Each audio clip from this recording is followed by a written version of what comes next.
Hello, lovely humans, Jen Foxbot here. This is a different kind of video than what I normally do, but because I believe wholeheartedly in kindness and love and social justice for every living creature on the planet, I wanted to take some time to acknowledge that today, May 25th, 2021, is the 1 year anniversary of George Floyd's murder. And I wanted to share some information about where the concept of race came from, how and why it was created. And I wanted to share some knowledge and skills that folks can use to heal racial trauma in our bodies. So, full disclosure, you probably noticed I have a white body. And so I am going to be speaking from my perspective, I'm going to primarily be speaking to white body Americans because we have a lot of work to do, which is totally fine. Start somewhere. That said, if you are a melanated person, this is the resource that I'm going to be using, and it's also really, really helpful. It speaks both to white bodies and to black bodies or other melanated bodies. And so you're more than welcome to listen, follow along, ask questions, etc. So this is My Grandmother's Hands by Resma Menakem, and I will read some excerpts from this book. So first up, where does the idea of race come from? Why am I classified as a white person? Why is someone else classified as a black person? It wasn't always this way. And so here is some history for where these terms came from. What we need to recognize about this new world, aka America, about this new world murder, cruelty, oppression, and torture, is that until the second half of the 17th century, these traumas were inflicted primarily on white bodies by other white bodies, all on what would become US soil. Throughout the United States' history as a nation, white bodies have colonized, oppressed, brutalized, and murdered Black and Native ones. But well before the United States began, powerful white bodies colonized, oppressed, brutalized, and murdered other, less powerful white ones. The carnage perpetrated on Blacks and Native Americans in the New World began on the same soil as an adaptation of long-standing white-on-white practices. This brutalization created trauma that has yet to be healed among white bodies today. As I observed earlier, trauma was not invented in the 17th century. It is as old as our species. But our concepts of whiteness, blackness, and race were invented in the 17th century. While they seem self-evident to Americans today, these concepts would have appeared foreign and bizarre to an American colonist in the early 1600s. Instead, there were English, Dutch, French, Spanish, and Portuguese colonists and members of Indian tribes such as the Pequot, Mohawk, and Duwamish. Beginning in 1619, when people from Africa first set foot on American soil, there were also African indentured servants. Although the antecedents of what would eventually become white body supremacy were already established, European colonists and their children did not think of themselves as belonging to the white race or really to any race, because the term didn't exist. Today, we have a great bounty of written materials penned by Americans in the 1600s. In all of these, we do not find the descriptive racialized phrases white person, white woman, or white man until the 1680s. It was only in the late 17th century that white Americans began in earnest to formalize a culture of white body supremacy to soothe the dissonance that existed between more powerful and less powerful white bodies. To blow centuries of white-on-white trauma through millions of black and red bodies, and to attempt to colonize the minds of people of all colors. The concept of, quote, the Negro was created to help white Americans deal with the hatred and brutality that they and their ancestors had themselves experienced for many generations at the hands of more powerful white bodies. The phantasm of race was conjured to help white people manage their fear and hatred of other white people. So, in other words, the racial terms that we now take for granted today were invented to basically prevent white body poor Americans from pointing fingers and being angry at wealthy white body Americans.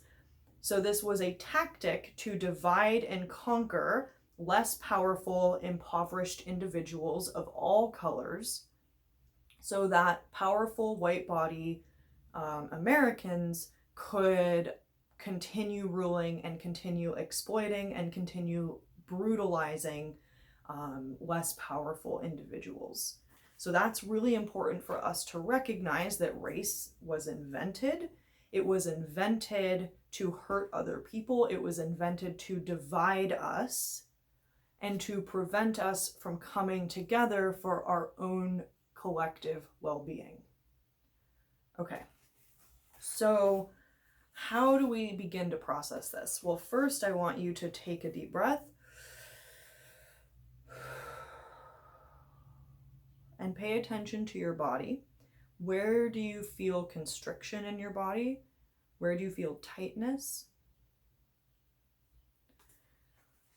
This body practice is specific to what we just learned. So we will do this first, and then we'll learn some other practices to help heal trauma. Find a quiet, comfortable place where you can be alone for 10 to 15 minutes. Once you're settled, take a deep breath. Then consider the following questions. When were your ancestors first declared black or white, or Asian or American Indian or something else? Who determined this?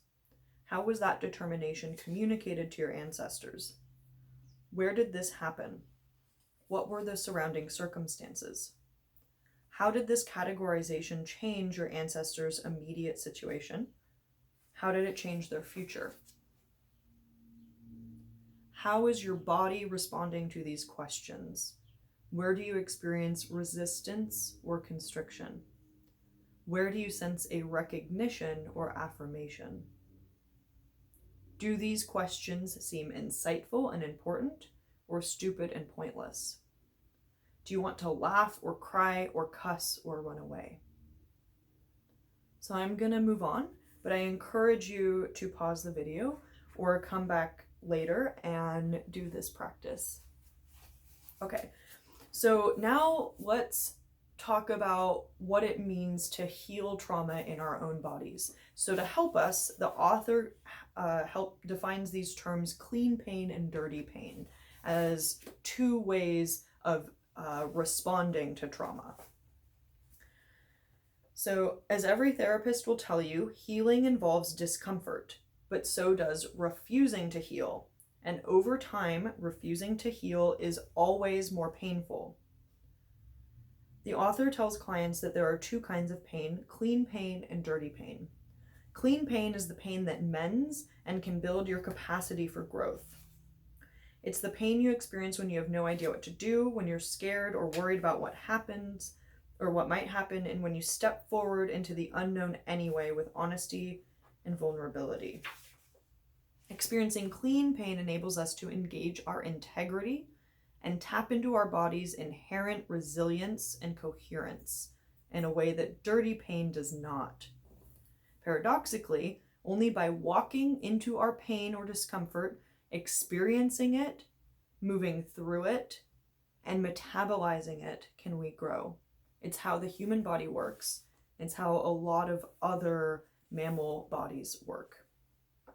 Clean pain hurts like hell, but it enables our bodies to grow through our difficulties, develop nuanced skills, and mend our trauma. And in this process, the body metabolizes clean pain. Accepting clean pain will allow white Americans to confront their long-time collective dissociation and silence. It will enable African Americans to confront their internalization of defectiveness and self-hate, and it will help public safety professionals in many localities to confront the recent metamorphosis of their role from serving the community to serving as soldiers and prison guards. Dirty pain is the pain of avoidance, blame, and denial. When people respond from their most wounded parts, become cruel or violent, or physically or emotionally run away, they experience dirty pain. They also create more of it for themselves and others. A key factor in the perpetuation of white body supremacy is many people's refusal to experience clean pain around the myth of race. Instead, usually out of fear, they choose dirty pain of silence and avoidance and invariably prolong the pain. Whoop, skipping ahead.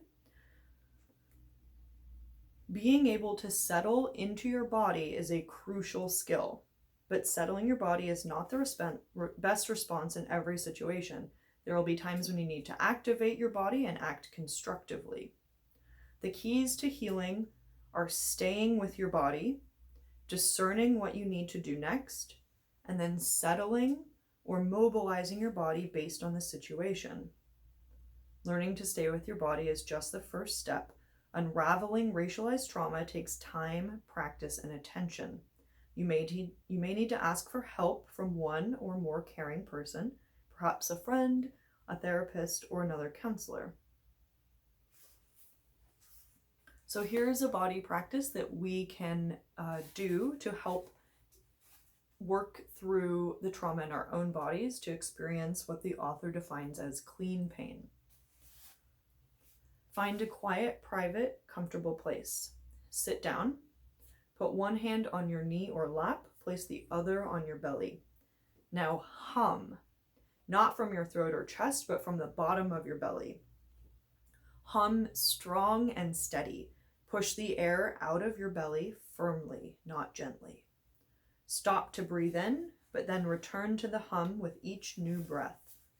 Experience the hum in your belly, then sense it in the rest of your body. Continue humming for 2 minutes. When you're done, reach your arms upward. Then slowly and gently feel your body with your hands, starting from the top of your head. Move slowly down your neck and along your chest, then below your waist, then past your knees, until your arms are fully extended downward. What do you notice? Okay. I'm going to leave it there for now. Again, I highly recommend this book. I have a lot of stickies in this book. This is not a book that you cruise through. This is a book to learn new skills for being okay in this world, to learn new skills for being kind and honest with ourselves and with other people, and to learn new skills to be able to be the best person that we can be. This book has completely changed my life. I am grateful that I was open to these practices when I picked it up. I'm grateful that I had a friend who was reading it and I was like, what's that? And so she shared it with me. I am still working through this book because the body practices take time to really settle in. That said, you can also, look through and find the body practices that really resonate with your body. You don't have to do this in a linear reading fashion. That's totally fine. Just listen to your body, feel what it needs, and act accordingly. Okay, so I hope that this was helpful. Please let me know if you have any questions. If you would like me to find other passages, there's a really great one on white fragility that I found to be particularly powerful. I had to cut that to keep the video under 20 minutes. So yes, highly recommend the book. Be kind to yourself and others. This is hard and that's okay. The goal is to just do your best. Okay. Thank you very much for watching. I really appreciate you being open to this. So I hope that this was helpful. I'll see you next time. Bye.